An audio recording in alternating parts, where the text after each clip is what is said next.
quality healthcare ever be affordable? इतना महंगा था दिल्ली कि उनको अपना घर बेचना पड़ता था, खेत बेचने पड़ते थे. Most people believe low cost means low quality. We need to really focus on what does quality mean in healthcare. Quality and luxury are not synonymous for sure. अगर सब money minded होते तो एम्स आज खाली हो चुका होता कि सब प्राइवेट हॉस्पिटल में चले गए होते. But what if that's completely wrong? In this conversation, you'll hear how a journey that began in Nangloi grew into a healthcare network across 6 states with 27 hospitals, all while challenging the traditional private healthcare model. LTS, I'm sorry. Healthcare, वो हमारी LTS. पहली company थी. वो आपकी पहली company. अभी भी सब सुपरस्टार डॉक्टर जुड़ रहे हैं ना साथ में, सारे स्टार हैं तो नाम भी कुछ ऐसे स्टार वाला होना चाहिए. अच्छा. तो फिर नाम सिग्नस सोचा गया. Cygnus literally means a constellation of stars. It is the swan constellation, one of the brightest constellations in the night sky. हम लोग पहले लोग थे जो श्रीनगर में जिन्होंने जाके हॉस्पिटल खोला. If you are building for the poor, you can not build poorly. Hello and welcome to Tisha Talks, the podcast where we talk anything and everything on healthcare. Today we are fortunate to be sitting in the headquarters of Ujala Cignus Group of Hospitals, located in Connaught Place, New Delhi, right in the heart of the national capital. And by now you must have guessed, and your guess is right, that we are going to talk to none other than Dr. Shuchin Bajaj, the founder and director of this group. And without any further ado, I would just lead into the discussion and would want to welcome Dr. Shuchin Bajaj on behalf of the entire Tisha Consultants LLP. Thank you very much, Mushahid ji, for having me, and thank you very much for coming to our office and allowing us to host you. It's a pleasure to be talking to you. No, it's such a pleasure and honor, honestly, because you were so open to the idea of discussion on healthcare, especially on healthcare in tier 1 and tier 2 and tier 3 cities. And we are so happy and thankful that you invited. By the way, we are sitting in his office and we've changed a lot of things, and we really appreciate that he has allowed us to put our logo here. Thank you so much. Very much. And I believe it's very important to talk about this, and that's why I think we are spending time with each other. I don't think just Ujala Cignus can address the problems of accessibility and availability of good quality healthcare in tier 2, tier 3. We need a lot more organizations, we need a lot more doctors to go and serve in these small towns. And I think the more we talk about it, the higher our chances are that we'll motivate some people to go and address these issues that the communities in small towns face. Sure sir, thank you. So एक बात जो मुझे उजाला Cygnus के बारे में बात करते या सोचते समय, तैयारी करते समय आपके पास आने से पहले जो कुछ भी थोड़ी बहुत तैयारी में कर सका, उसमें मैंने महसूस की कि दो बड़ी कॉन्ट्राडिक्टरी टर्म्स आती हैं हमारी बातचीत में, विचारों में, जब हम उजाला सिग्नस की बात करते हैं. अगर बहुत दूर से देखें तो पोल्स अपार्ट दिखती हैं, अफोर्डेबिलिटी और क्वालिटी. मतलब जब हम कुछ अफोर्डेबल बनाना चाहते हैं तो we try to cut corners and meet the cost, और क्वालिटी भी डिलीवर करनी है. तो I am sure during the course of discussion इसको क्रैक करने की कोशिश करेंगे कि how are we cracking this. एक ऑप्टिमम लेवल ऑफ क्वालिटी तो रखी ही जाती है, and specially in a critical area such as health care. तो एक ये बात है जिस पे मैं एक्सप्लोर करना चाहूँगा आपसे. This is one of the areas that I want to know. दूसरी बात जो मैंने महसूस की है अभी, जो आपके प्रीवियस टॉक्स या आपके जो मैंने ब्लॉग्स देखे हैं, वो ये है कि हमने आपके बारे में जाना जब आपने बिल्कुल शुरू से शुरू किया कि you did your MBBS and MD and then you were working in New Delhi with a renowned hospital. और फिर वो कहानी के लोगों को आपने यहाँ आते हुए परेशान होते हुए देखा कि कहीं किसी तरह इलाज मिल जाए, और कुछ लोग पहुँच भी ना सके और जान गंवा बैठे. दैट मूव्ड यू कि आप वापस जाएं उन जड़ों की तरफ. और फिर हम बात करते हैं उजाला सिग्नस की. एक बीच की जर्नी, जो वो पहला दिन था, उससे सिग्नस के इतने बड़े हो जाने की जर्नी कि वो उजाला सिग्नस बने. तो आप अगर मुझे बता सकें कि किस शहर से आप आए, कैसे उस रूट तक गए. तो दोनों बहुत इम्पोर्टेंट पॉइंट्स हैं और डेफिनेटली बहुत गहरा मंथन इन पर करने की आवश्यकता है, और ज़रूर करेंगे आप आज आपके साथ बैठ के. तो पहला पॉइंट आपने रेस किया कि क्वालिटी और अफोर्डेबिलिटी पोल्स अपार्ट लगती हैं सुनने में, और यूजुअली हम जब इन दोनों की बात करते हैं तो अलग अलग करते हैं। क्योंकि ये क्यों हुआ है? क्योंकि अनफॉर्चुनेटली हम लोग क्वालिटी को लग्जरी से कंफ्यूज कर देते हैं। हम मानते हैं कि क्वालिटी मीन्स कि बड़ी बड़ी बिल्डिंग्स होनी चाहिए, लग्जूरियस इन्वायरमेंट होना चाहिए, आपको बहुत अच्छे अच्छे लोग आकर इंग्लिश में हेलो नमस्ते करें और एस्कॉर्ट करके आपके कमरे तक ले जाएं और आपको खाने में अच्छी अच्छी चीज़ें मिलें, वो एक क्वालिटी हॉस्पिटल है। We need to really focus on what does quality mean in health care. Quality and luxury are not synonymous for sure. Quality means कि आपको अप्रोप्रिएट ट्रीटमेंट मिले, आप ठीक होकर घर जाएं।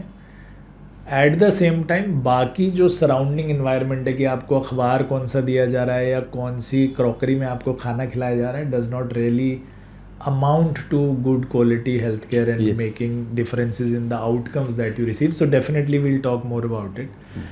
शुरुआत की कहानी देखिए, मेरे पेरेंट्स जो आए थे वो पाकिस्तान से आए थे, तो they were refugees into the country, or like any other displaced community or person, and we are seeing a lot of it happening now across the world. Unfortunately बहुत देखने को मिल रहा है, और हमें समझ आता है कि अगर आपकी कई पुश्तें एक जगह पर हैं और अचानक आपको उखाड़ के दूसरी जगह पर रख दिया जाए तो तकलीफ़ें तो आती हैं, सबको आती हैं। तो मेरी फैमिली वाज नो डिफरेंट।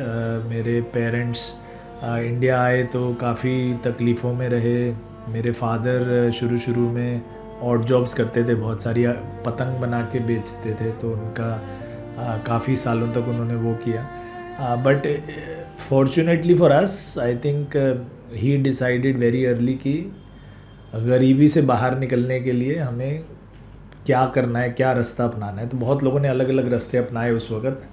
उन्होंने ये रास्ता अपनाया कि मैं पढ़ाई करूँगा। Education was his way to climb out of poverty, कि मैं पढ़ूँगा खूब। और बहुत पढ़ाई की उन्होंने, बहुत आगे तक गए, जितनी डिग्री ले सकते थे सब ले ली उन्होंने। तो मैं तो बिल्कुल घर में काले धब्बे की तरह था। जब मैंने अपनी सुपर स्पेशलिटी डिग्री छोड़ी तो my father was of course not very happy.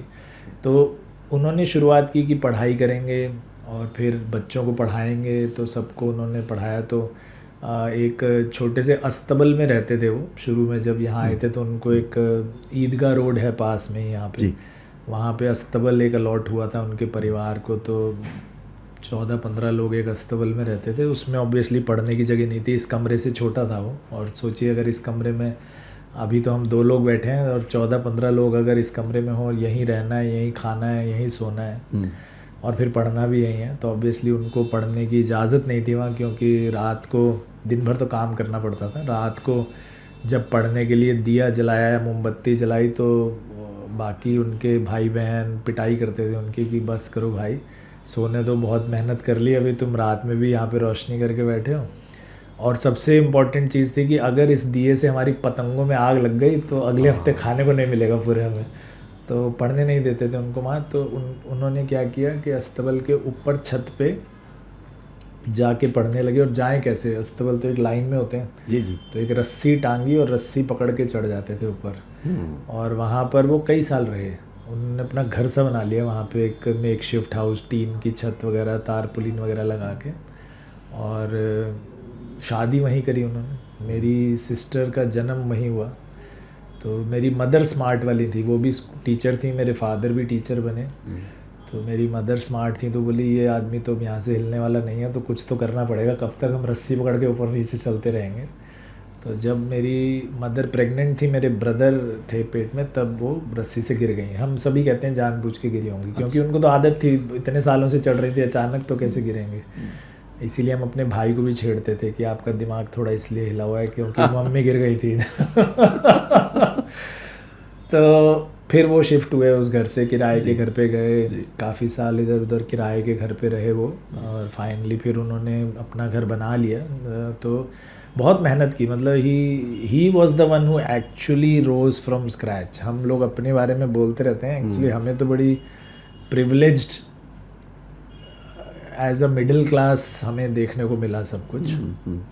ठीक है, प्रिविलेज तो बहुत नहीं कहते हैं, जो आजकल की प्रिविलेज के मुकाबले कुछ नहीं है, जी बहुत पैसे एक एक बड़े इंपॉर्टेंट होते हैं। ये जो एजुकेशन पर मैं पैसे लगा रहा हूँ ना, वो एक्सपेंस नहीं है, बाकी सब एक्सपेंस है, ये इन्वेस्टमेंट है, इसका बहुत रिटर्न आएगा। और एक्चुअली देखिए तो आता भी है कि अगर डॉक्टर बना दिया किसी तरह, डॉक्टर तो खैर किस्मत से बन गए कि मेडिकल कॉलेज में वो सरकारी में एडमिशन हो गया, प्राइवेट में तो नहीं करा पाते वो, बट किस्मत अच्छी थी कि एग्ज़ाम अच्छा हुआ, सरकारी कॉलेज में एडमिशन मिल गया। मुझे याद है मेरी साल की फ़ीस 413 रुपये होती थी उस टाइम। मतलब भारत सरकार का ये बहुत अच्छा चीज़ है कि higher education is very affordable जी। तो बस उस तरह से डॉक्टर बन गए, डॉक्टर बन के MBBS किया, MD किया, घूमते रहे पूरे देश में पढ़ने के लिए। फिर वापस आए जब दिल्ली, तो गैस्ट्रोएंट्रोलॉजी में ज्वाइन किया मैंने जी। डॉक्टर्स उसको बड़ी कंसीटेड वे में सुपर स्पेशलिटी बोलते हैं, ऐसा कुछ सुपर स्पेशलिटी मतलब अगर आप विदेशों में जाएंगे तो उसको सब स्पेशलिटी बोला जाता है तो बट इंडिया में हम लोग बोलते हैं कि सुपर स्पेशलिटी। तो MBBS किया, फिर MD किया, फिर गैस्ट्रोएंट्रोलॉजी की पढ़ाई कर रहा था। तो दिल्ली वापस आ गया था, तो परिवार सारा आसपास ही था, हरियाणा में ज़्यादा मेरे रिश्तेदार हैं जी। तो वो उनको लगा एक डॉक्टर बन के आ गया भाई, तो फ़ोन करें, तो वो फ़ोन करते थे मुझे कि किसी को कोई प्रॉब्लम है, किसी को कोई प्रॉब्लम है। और वैसे मैं घर में सबसे छोटा था, लेकिन अब मुझे लगता था कि मैं सबसे बड़ा बन गया हूँ, तो बड़ा अच्छा लगता था कि भाई सब मुझे फ़ोन करते हैं। बट ऑब्वियसली दिल्ली आना इतना आसान नहीं है, अभी भी नहीं है, उस टाइम तो बिल्कुल आसान नहीं था, बहुत महंगा है, रास्ता बहुत लंबा था, तो सब चीज़ें बार बार होती थी। तो फिर मुझे लगा कि छोटे शहरों में एक्चुअल नीड है, तो तब मैंने वो गैस्ट्रोएंट्रोलॉजी छोड़ा, बीच में ही छोड़ा। तभी मैं कहता हूँ बिल्कुल black sheep of the family. मेरे पिताजी ने सारी उम्र बोलते रहे पढ़ाई पढ़ाई पढ़ाई पढ़ाई, और मैंने पढ़ाई बीच में छोड़ के ये सब शुरू किया, तो he was obviously very unhappy. मैंने सुना कि वो आपके हॉस्पिटल्स पर देखने भी नहीं आए, जब तक वो जिंदा थे एक भी नहीं देखा उन्होंने, not even one. He side की पढ़ाई छोड़ के कुछ भी किया तो गलत ही किया। 2-3 साल तो मेरे से बात ही नहीं करी उन्होंने, 3-4 साल he did not talk to me कि ये क्या बेवकूफ़ी है, इससे बड़ा बेवकूफ़ कौन हो सकता है कि लोग करोड़ों रुपए देते हैं सीट के लिए, तुम्हें फ्री में मिल गई तो तुम समझ नहीं रहे हो कि क्या चीज़ है। अब मुझे लगता है ठीक ही कहते थे, पढ़ाई कर लेता पूरी तो मुझे लग रहा है ज़्यादा अच्छा रहता मेरे लिए। बट हाँ, तो इस तरह शुरू किया, एक एक करके शुरू किया, पैसे थे नहीं। तो मॉडल जो ये आज हम पूरा डिस्कस करते हैं कि एसेट लाइट मॉडल है, रेप्लिकेबल मॉडल है, ये बहुत ही स्मार्ट डिसीजन नहीं था मेरा कि ऐसा मॉडल बनाएं। It was a decision born out of constraint. पैसे थे ही नहीं तो कैसे बनाए हॉस्पिटल बनाने में, ज़मीन खरीदनी, बिल्डिंग बनानी, करोड़ों रुपए का काम था, तो है ही नहीं। जब जेब में 1000 रुपये भी नहीं है तो आप कैसे बनाओगे, तो था ही नहीं पैसा, इसलिए मॉडल शुरू किया। किस शहर से शुरू किया इसको? तो हमने शुरू किया एक नांगलोई नामक एक दिल्ली का ही आउटस्कर्ट्स है, वहाँ पे एक छोटा हॉस्पिटल था, तो 100 बेड का करीब है, वहाँ से शुरू किया। फिर पानीपत गए, फिर सोनीपत गए, तो ऐसे करके हरियाणा में ही जो यमुनानगर से हमारे काफ़ी रिश्तेदार रहते हैं, यमुनानगर के पास एक गांव में जी। तो वहाँ उसी तरफ फिर सोनीपत, पानीपत, करनाल, कुरुक्षेत्र, कैथल, उसी एरिया में हमने शुरू के हॉस्पिटल सारे हरियाणा की तरफ ही शुरू किए जी जी। अच्छा, वो जो शुरुआत की बात है जब आपने ये शुरू किया, वर देयर पीपल अराउंड जो आपके साथ थे, कुछ लोग थे? Of course it always takes a village, and I was very lucky कि बहुत सारे को फाउंडर्स साथ में, डॉक्टर्स साथ में, सब लोगों को मतलब विश्वास था कि ये कुछ ठीक प्रोग्राम है। तो हम लोग 5 तो डॉक्टर्स ही थे साथ में, जो एक एक करके जुड़ते गए। ठीक है। और फिर मेरे ब्रदर थे जो हमारे CEO रहे कई साल कोविड टाइम तक जी। तो काफ़ी लोग जुड़े। हमारे फर्स्ट इन्वेस्टर थे जो एक बहुत बड़ा हेल्थ केयर फंड चलाते हैं आजकल, राजुल गर्ग जी, उन्होंने भरोसा करके पैसा लगाया कि हाँ जी अच्छी चीज़ है, तो इसमें स्मॉल टाउन में हेल्थ केयर की ज़रूरत है, तो ही इन्वेस्टेड। फिर उसके बाद बहुत सारे VCs, private equity, Somerset Indus capital G, ये इन्होंने सबसे पहले एज अ ऑर्गेनाइज्ड इन्वेस्टर सबसे पहले हमारे साथ आए कि जिन्होंने इस मॉडल पे विश्वास किया कि हाँ ये मॉडल है। यूजुअली तो लोग मजाक उड़ाते थे कि मतलब मेरे रिश्तेदार स्पेशली, और बात लोग की तुम उल्टी गंगा बहा रहे हो, है ना। लोग छोटे शहर से बड़े में आते हैं, यहाँ सेटल होते हैं, तुम यहाँ पे हो और तुम उल्टा वापस चलने की कोशिश कर रहे हो। ये कौन करता है? एज अ डॉक्टर तो कोई भी नहीं करता है। तो बट जो हमारे साथ डॉक्टर्स जुड़े, जो हमारे साथ इन्वेस्टर्स जुड़े, उनको विश्वास था कि ये कुछ ठीक हो रहा है, उल्टी गंगा नहीं है ये, इसमें कुछ एक्चुअल नीड है, पेन पॉइंट है जो ज़रूरत है सॉल्व करने की। तो अकेला देखिए कोई भी ये कुछ भी नहीं कर सकता है, पॉसिबल ही नहीं है। अगर हम लोग कहें ना कि भाई मैंने तो अकेले किया है, वो सच नहीं है। आपके साथ बहुत सारे लोगों को जुड़ना पड़ता है, तभी आप कुछ कर पाते हैं। तो हमारे साथ लकीली बहुत अच्छे अच्छे लोग जुड़े हमेशा, और आज तक जुड़े हुए हैं। तो नांगलोई में जब आपने ये पहली शुरुआत की थी, व्हाट वाज द ईयर? ये थी 2008। 2008 में शुरू किया। और 2008 में जब उसके बाद जब आप दूसरे क्षेत्रों में गए या दूसरे शहरों में गए, फिर आप शुरू में ही मूव करने लगे थे या you stationed yourself to a certain place? नहीं, देखिए जाना तो पड़ता ही है, बिना जाए तो काम होता नहीं है। तो जैसे नांगलोई में जब थे तो हम लोग आज तक भी, उस टाइम ज़्यादा बोलते थे, हम अपने आप को बुलाते थे P2P। P means peon to promoter. सब कुछ करना है भाई, डॉक्टर भी तुम हो, काम भी तुम्हें करना है, मैनेजमेंट भी तुम्हें करनी है, मरीज को ट्रॉली भी तुम्हें चलानी है। किसी चीज़ से हिचक मत करो, कोई भी काम से अगर हिचक करोगे तो काम चलेगा नहीं। अगर और ये एज अ डॉक्टर तो हम आज भी, मैं कोशिश करता हूँ कि अपने सारे जितने हमारे साथ लोग काम करते हैं, चाहे वो नर्सिस हों, चाहे वो पैरामेडिकल हों, चाहे डॉक्टर हों, सबको ये समझाने की कोशिश करता हूँ कि अगर आप कोई भी पेशेंट आ जाए, उसको अगर आप इस नज़र से देखें कि ये मेरा रिश्तेदार है, कि भाई इस बेड पे मेरे पिताजी लेटे होते, या मेरी माता जी, या मेरा भाई, या मेरी बहन, तो मैं क्या करता, तो फिर आप गलतियां बहुत कम करोगे। क्योंकि फिर आप नहीं बोलोगे नहीं भाई मेरी ड्यूटी का टाइम तो ख़त्म हो गया, अब कोई और आएगा वो देखेगा। आपके अगर पिताजी लेटे हैं तो उनको नहीं बोलोगे ना, आप कहोगे जी मैं ही चलता हूँ। बोलोगे नहीं ये ट्रॉली चलाना मेरा काम नहीं है, नहीं ये सफाई करना मेरा काम नहीं है, नहीं आपको दवाई खिलाना मेरा काम नहीं है। तो कोई सब काम आपके हैं अगर आपका सगा रिश्तेदार अपना लेटा है जी। तो अगर आपको ये आभास हो जाता है, हेल्थ केयर में specially, health care and education मुझे लगता है दो चीज़ें हैं जिसमें अगर आपको हमेशा ये आभास रहे कि आपके आसपास जो हैं वो मेरे अपने हैं, तो आप गलती नहीं करोगे। क्योंकि अगर उनसे आप सोचोगे कि नहीं मेरा इतना ही काम है, या अगर इतने पैसे देंगे तो ही मैं काम करूँगा, वो फिर टोटली इकोसिस्टम गड़बड़ा जाता है, वो इक्वेशन ही नहीं बन पाएगी वो वाली जी। तो करना तो सब कुछ हमें ही पड़ेगा। तो ये बताइए कि वो जो 2008 से 2012-13 तक का जो डिड यू मतलब प्रॉपर्टी शिप से तो फिर ये इस तरह से मल्टीपल लोकेशंस काम नहीं करती हैं। एक नाम आता है मैंने सुना, एटिलस एलटीएस I'm sorry, हेल्थकेयर, वो हमारी पहली कंपनी थी। वो आपकी पहली कंपनी अभी भी है? हाँ जी, अभी भी वो कंपनी है। ठीक है। तो ये 2008 से 2012 तक आपने एलटीएस में कितने हॉस्पिटल्स इस्टेब्लिश किए थे? जी, तो एलटीएस हेल्थकेयर शुरू हुई 2008 में, जो पहले हॉस्पिटल से। तो 4 हॉस्पिटल फिर उसमें हमने चालू किए। अच्छा। और फिर जैसे मैंने बताया और डॉक्टर्स जुड़ने लगे जी। तो जब 4 और डॉक्टर साथ में जुड़े तो हम 2 पहले थे और फिर मेरे ब्रदर आए जी, फिर 4 और लोग आए, तो हम टोटल 7 लोग हो गए जी।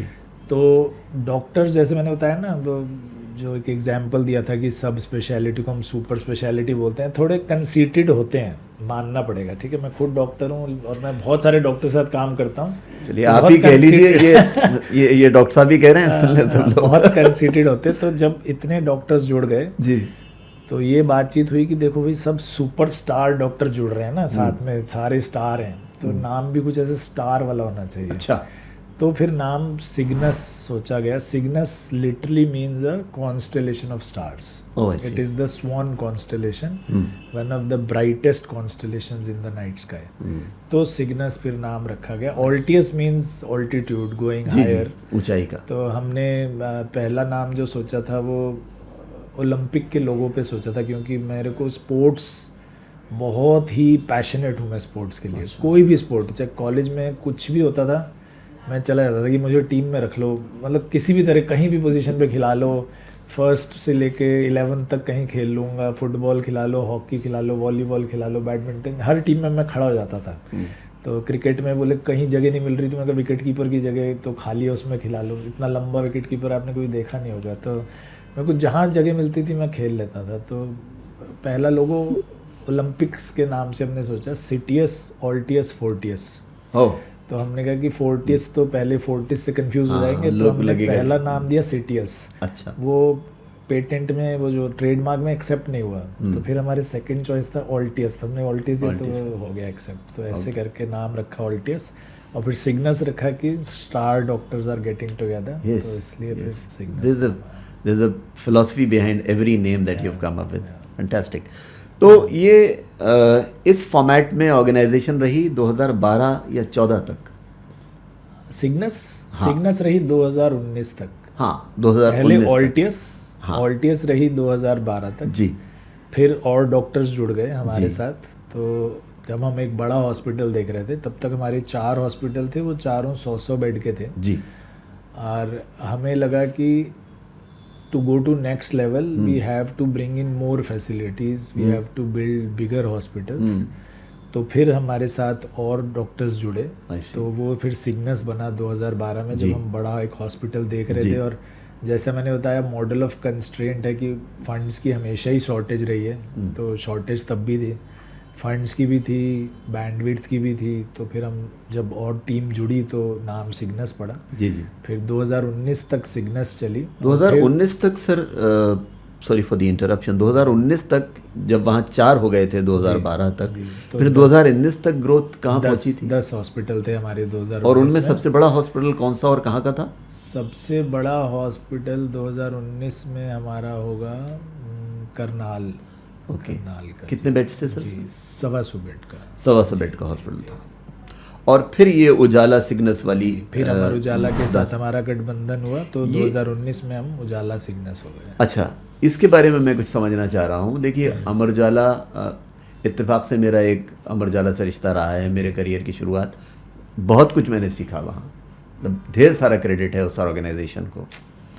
तो हमारे लिए भी, हाँ, इसमें तो कोई शक that नहीं। in common कि Amar Ujala has given both of us a lot। Yeah, thank you for saying that. I really mean it. तो अमर उजाला एक बड़ा ऑर्गेनाइजेशन था उस समय भी। मैंने जब 2000 में ज्वाइन किया था तब भी, और जब 2006 तक वहाँ था तब भी, 2019 तक तो it had almost grown into a giant of its own kind. और उसके सामने बहुत सारे लोग होंगे, बहुत सारे ग्रुप्स होंगे। हालांकि ये सवाल मैं अगर उनके मैनेजमेंट से करता, but now you are part of their team, तो शायद आप जवाब दे पाएँ। उनको ऐसा क्या नज़र आया था, और वो कौन लोग थे जिनकी नज़र आप पे पड़ी थी? वो कौन सा डोमेन था जहां उन्होंने आपको एक उभरती हुई ऑर्गेनाइजेशन के रूप में देखा? कोई फोरम होगा ना जहां उन्होंने देखा, वो नंबर्स थे या कोई फोरम था? वो जर्नी बताएं जिससे ये पार्टनरशिप बनी। बिल्कुल। तो अमर उजाला एक बहुत ही established, reputed, as you said, giant organization, and giant not just in terms of size, but also their ethos, their history। 1948 से वो चल रहे हैं। तो जस्ट पोस्ट इंडिपेंडेंस जब एक ज़रूरत थी एक इंडिपेंडेंट फेयर मीडिया की, तो तब से उन्होंने एक ये बीड़ा उठाया हुआ है जी। और स्पेशली उत्तर प्रदेश और उत्तराखंड में तो माने जाते हैं कि फाउंडर्स, जैसे हम लोग अपने कंपनी के फाउंडर हैं, वो स्टेट्स के फाउंडर हैं। उन्होंने पूरे स्टेट्स को बनाया है, स्पेशली उत्तराखंड को। तो उन्होंने ये सोचा कि वो अमर उजाला फाउंडेशन, उनका जो नॉट फॉर प्रॉफिट आर्म है, उससे वो हेल्थ केयर पे काफ़ी काम करते थे ऑलरेडी जी। गांव-गांव में उनके कैंप्स थे, एम्बुलेंसेस थी। तो उन्होंने भी देखा कि काफ़ी नीड है हेल्थ केयर की स्मॉल टाउन्स में। तो उन्होंने अपना पहला हॉस्पिटल खोला 2018 में उत्तराखंड में, एक शहर है काशीपुर नाम से, तो वहाँ खोला। ऑब्वियसली छोटे शहर में हॉस्पिटल चलाने के चैलेंजेस बहुत अलग हैं compare to a big city hospital जी। और छोटे शहर में हॉस्पिटल चलाने के एक्सपीरियंसेस बहुत कम लोगों के पास हैं। तो जब उन्होंने खोला, ऑब्वियसली चैलेंजेस आते हैं, उनको भी आए होंगे।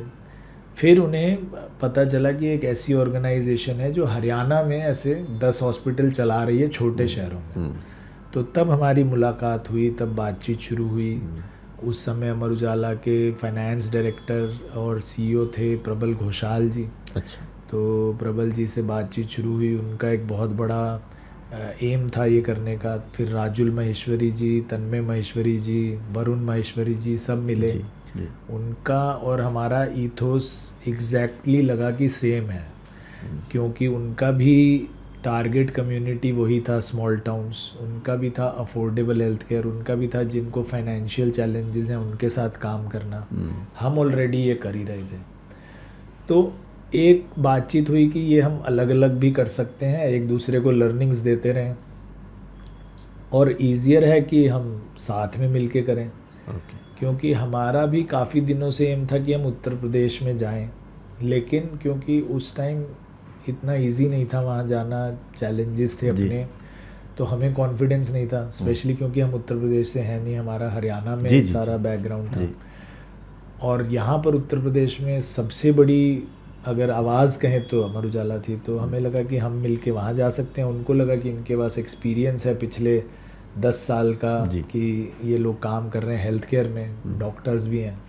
तो इस तरह हमारा गठबंधन हुआ और मिलजुल के हमने एक दूसरे को, जो स्ट्रेंथ्स होती हैं कॉम्प्लीमेंट्री थी और ईथोस सेम था, जो बेस, जो बेडरॉक फाउंडेशन हम सबकी सेम थी।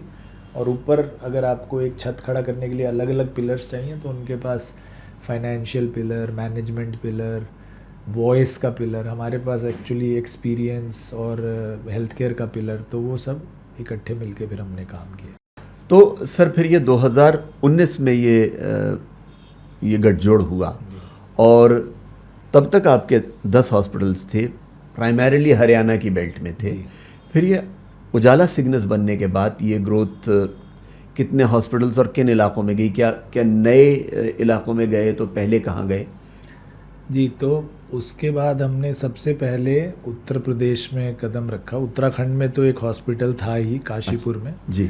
और उत्तर प्रदेश में एक्चुअली नीड बहुत ज़्यादा है हेल्थ केयर की। आप देखिए, अगर पॉपुलेशन वाइज देखिए, उत्तर प्रदेश 22 करोड़ लोग हैं, ऑलमोस्ट अमेरिका की पॉपुलेशन जितना है, यूरोप की पॉपुलेशन जितना है। और हेल्थ केयर देखिए तो उसके मुकाबले बहुत कम है। 75 ज़िले हैं, लेकिन कुछ ही ज़िलों में आप देखिए तो अच्छी हेल्थ केयर है। लखनऊ में बहुत अच्छी है, नोएडा में अच्छी है, बरेली में आपने देखा है, मेरठ है, बट इसके अलावा बहुत ज़्यादा ऐसे नहीं है जो बहुत high quality health care available हो। तो वहाँ पर नीड बहुत ज़्यादा थी, और प्लस वहाँ बड़े हॉस्पिटल्स की नीड थी, बिकॉज पॉपुलेशन काफ़ी ज़्यादा है कंपेयर टू हरियाणा। हरियाणा में देखिए, जितनी हरियाणा में उतनी कानपुर ज़िले में पॉपुलेशन ऑलमोस्ट सेम है, प्रदेश जितनी पॉपुलेशन है। तो वहाँ हमने थोड़े बड़े हॉस्पिटल्स खोलने शुरू किए, जैसे आगरा में 200 बेड, और मुरादाबाद में 350 बेड, हल्द्वानी में 200 बेड, अभी एक और बना रहे हैं हल्द्वानी में। अच्छा। तो ऐसे करके थोड़े बड़े हॉस्पिटल शुरू हुए। तो हम उत्तर प्रदेश गए, उत्तराखंड गए, फिर हम लोग कश्मीर गए। हम लोग पहले लोग थे जो श्रीनगर में जिन्होंने जाके हॉस्पिटल खोला। तो बहुत लकी था मैं कि मैंने वो उस टाइम कश्मीर देखा जब कोई नहीं था वहाँ जी। तो पूरा कश्मीर घूमे। तो अब जम्मू कश्मीर में 3 अस्पताल हैं हमारे जी। और फिर रिसेंटली अभी पंजाब में हमने एंट्री की। तो अब पंजाब में भी तो 6 प्रदेशों में हम 27 हॉस्पिटल चला रहे हैं अभी। इस समय हम 6 प्रदेशों में 27 हॉस्पिटल्स चला रहे हैं, और उनमें सबसे बड़ा हॉस्पिटल जो है वो 325 बेड वाला है, मुरादाबाद वाला। क्योंकि जब आपने शुरू में उन शहरों का नाम लिया जो उत्तर प्रदेश में थोड़ा सा अटेनेबल सर्विस पे गए हुए थे, उनमें मुरादाबाद वाकई नहीं था, और वो बड़ा सरप्राइजिंग था। या तो शायद दिल्ली के नज़दीक होने की वजह से वो कीमत चुकानी पड़ी मुरादाबाद को, लेकिन एक उजाला सिग्नस के बाद वो एक बड़ा हॉस्पिटल, सबसे बड़ा हॉस्पिटल है आपका। उसके बाद जो सबसे बड़ा सेटअप है वो कहाँ है? आगरा, हल्द्वानी, अमृतसर, वो 200 की रेंज वाले 200 बेड के हैं। आगरा में भी, हल्द्वानी में भी, अमृतसर में भी। तो ये सब सेम है। अभी हमारे पास कश्मीर में भी ऑलमोस्ट 300 बेड हैं 2 बिल्डिंग्स में। तो जी ठीक है। तो मैं वापस जाता हूँ उस बात पे जो जहाँ हमने शुरू किया था कि एसेट लाइट रखने में और क्वालिटी मेंटेन करने में। वो एक आपने एक लॉजिक दिया कि क्वालिटी और लग्जरी वाली बात, लेकिन कभी कभी कुछ सुपर स्पेशलिटीज़ होती हैं जो वाकई कॉस्ट इंटेंसिव होती हैं।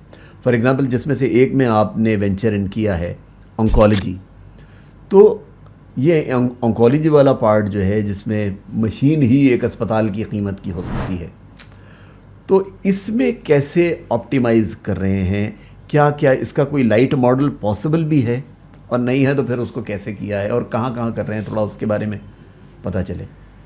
जी, तो देखिए कि एसेट लाइट जैसे मैंने बताया, क्वालिटी, इसमें ज़रूरी नहीं है कि आप लग्जरी दें फर्स्ट। सेकंड, बहुत ज़रूरी है कि आप अच्छी क्वालिटी हेल्थ केयर दें। So if you are building for the poor, you can not build poorly. इसका सबसे क्लोज एग्जाम्पल अगर आप देखेंगे तो वो देखिए लो कॉस्ट एयरलाइंस। अगर आप लो कॉस्ट एयरलाइन देखते हैं तो उसमें आपको लग्जूरियस बिजनेस क्लास नहीं मिलेगा, खाना बहुत अच्छा नहीं मिलेगा।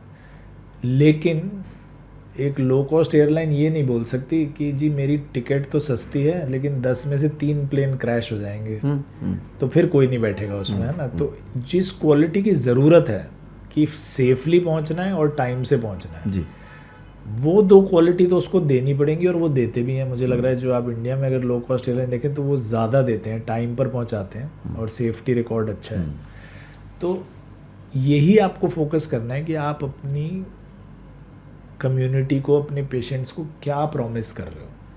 You are not promising them luxury, you are not promising them good food, but you are promising them कि आपका अच्छा इलाज होगा, टाइम से इलाज होगा और ट्रांसपेरेंट फेयर इलाज होगा।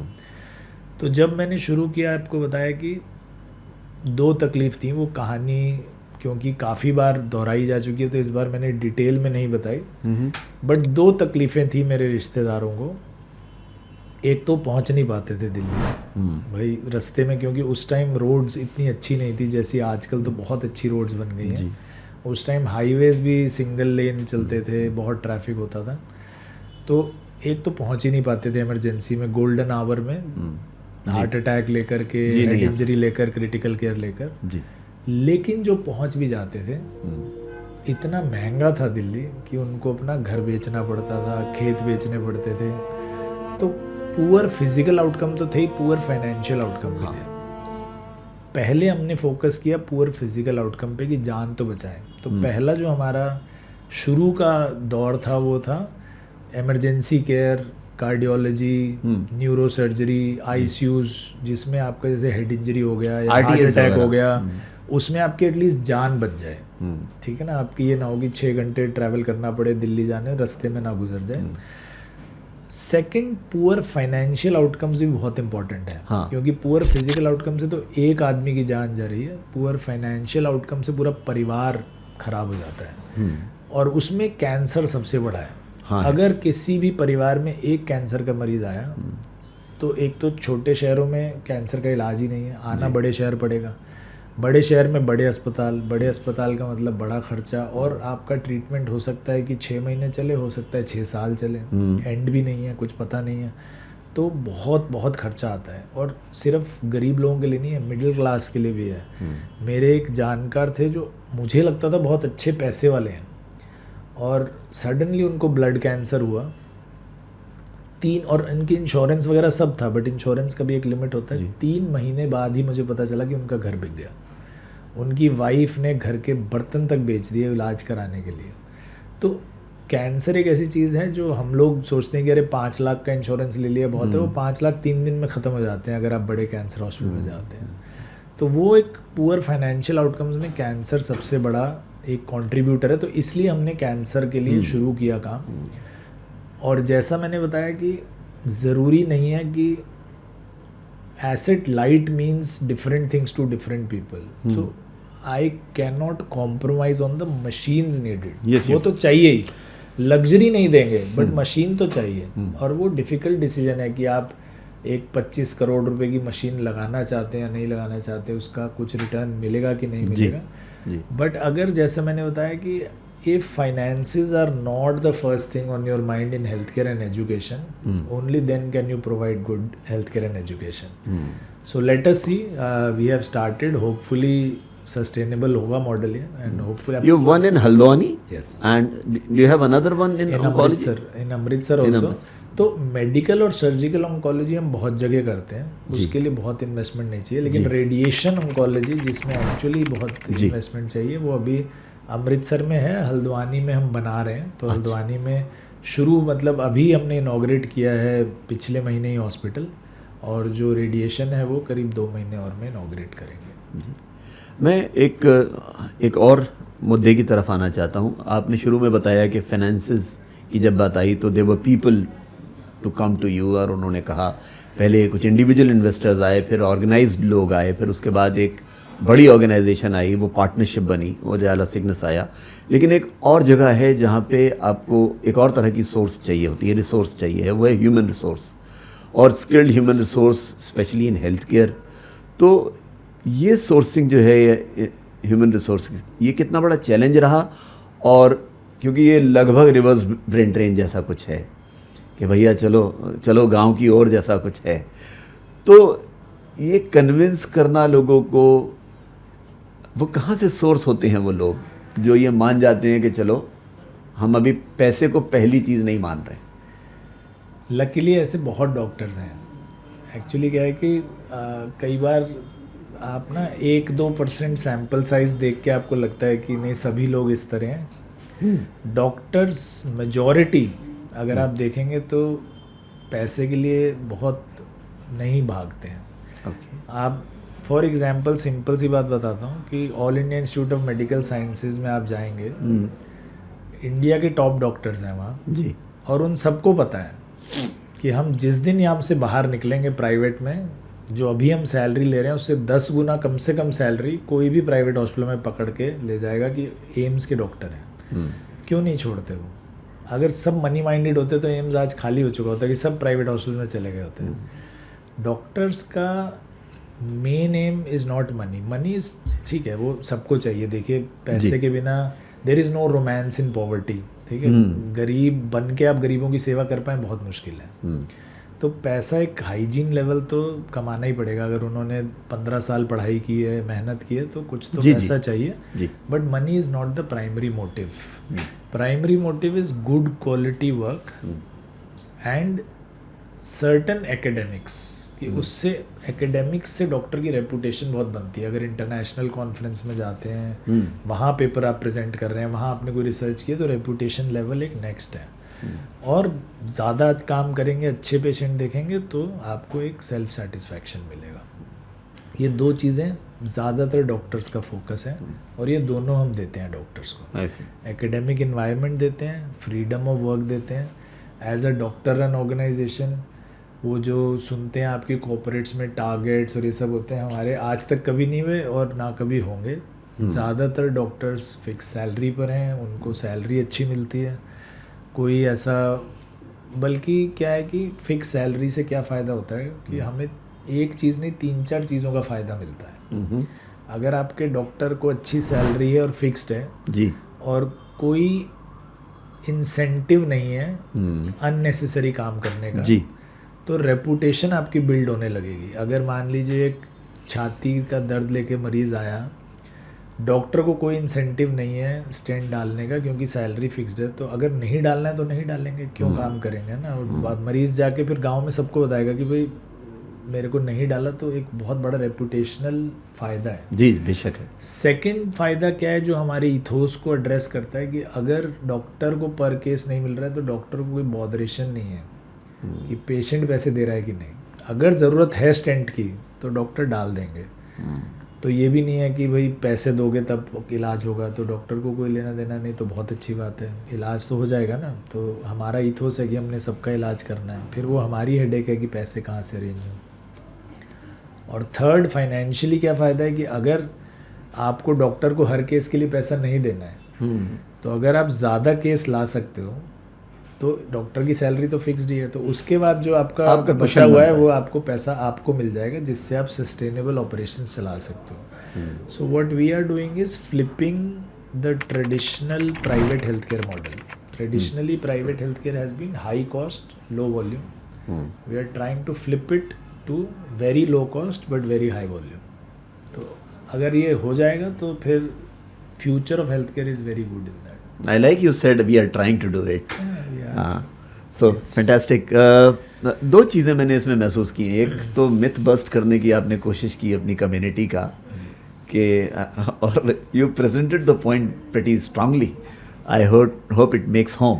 नहीं देखिए, आप डॉक्टर को ना आज देख रहे हैं जी कि आज बात हो रही है कि अरे ये पैसे पैसे पैसे. मैं समझ रहा हूं. डॉक्टर वो आज नहीं बना है. सही बात है. आप उसको तब देखो जब वो 9वीं में था बच्चा.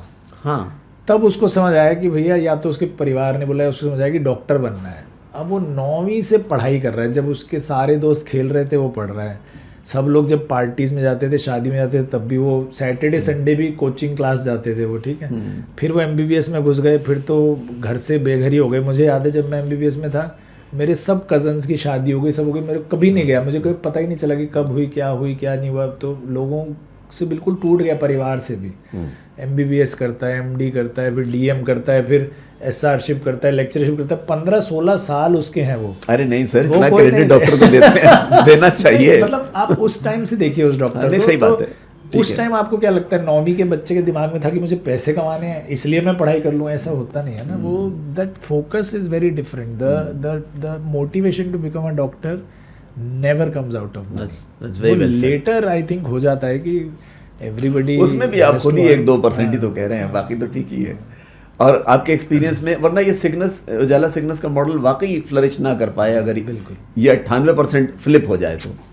And the other thing is कि ये जो फ्लिपिंग का ट्रायल, मतलब आपका अटेम्प्ट जो है, आप इसको एडमिट कर रहे हैं, तो मतलब डू यू सी कि ये हो रहा है, कुछ जगहों पे होता हुआ दिख गया है?